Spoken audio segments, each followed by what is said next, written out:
নারী ও শিশু নির্যাতনের প্রতিবাদ ও দোষীদের শাস্তির দাবিতে মানববন্ধন করেছে নারী অধিকার আন্দোলন। সকালে জাতীয় প্রেসক্লাবের সামনে এই মানববন্ধন অনুষ্ঠিত হয়। এতে অংশ নেন বিভিন্ন শ্রেণী পেশার নারীরা।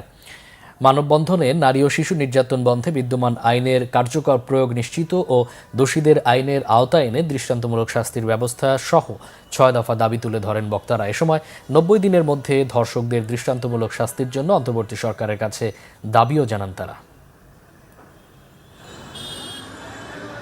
আমাদের দাবি জনসম্মুখে এইসব ধর্ষককে শাস্তি দিতে হবে।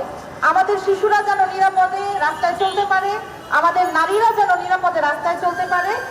আমরা এই মানববন্ধন থেকে বলতে চাই, বাংলাদেশে আসিয়া ধর্ষণের পরে আর একটা নারী এবং শিশু যেন ধর্ষিত না হয়। অধিকার আন্দোলন